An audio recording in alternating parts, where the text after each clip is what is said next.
Welcome to the session. Today we're going to be talking about the elephant in the room, the big emotion that most men dealing with this behavior face, and that's anger.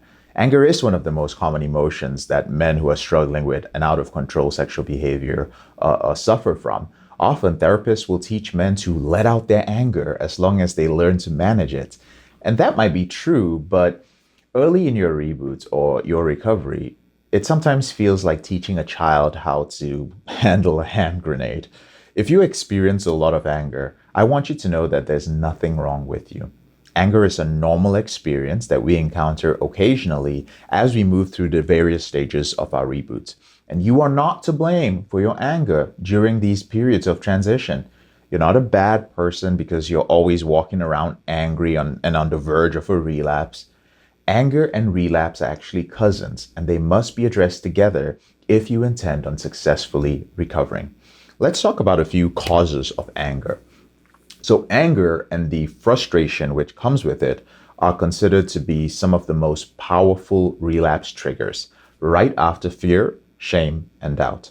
And many men who are ending their out of control sexual behavior experience anger issues which they never experienced before their addiction, and they don't understand why. So the reason is that you may have failed to address anger issues earlier in life because you either repressed or suppressed it. Repression is involuntarily pushing down an emotion, while suppression is doing it consciously.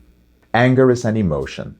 Like any other emotion, like hate, love, or joy, it is neither good nor bad. What actually makes anger good or bad is the way we handle it. So understand that anger is an emotion which we've actually trusted from when we were a child.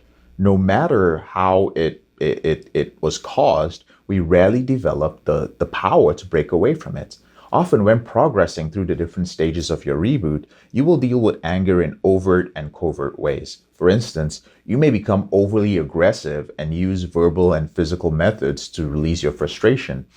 Now, when you add other internal challenges such as shame, guilt, depression, burnout, loneliness, paranoia about your sexual behavior being exposed, frustration, and an inability to cope with real-world challenges such as dealing with people who don't empathize with your issues, or financial struggles, or family issues, or time management problems, it's no wonder that relapses are so common during your recovery.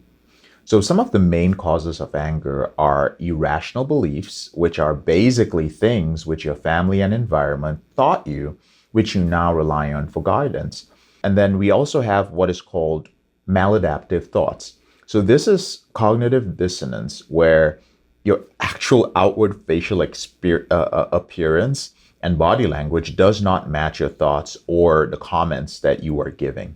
Next, we have unrealistic expectations. These are unmet needs and expectations. And this sort of thinking usually involves words such as, they or I should, or they or I shouldn't. That means you're expecting others to behave in the same way that we were taught to. And that often leads to disappointment and conflict when our expectations are unmet. Next, we have fear. So fear and anger are related.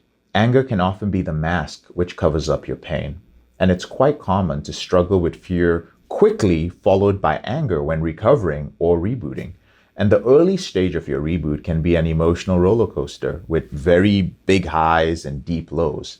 So for years, you may have medicated or anesthetized your emotions with the neurochemicals involved in your sexual addiction, but now you've suddenly awakened. Let's talk about a few ways to avoid anger. The first way is regular exercise, and this is an effective way to release pent-up frustrations through the release of endorphins. The next way is when encountering someone who triggers your anger response, try and go for a long walk rather than confronting them right away.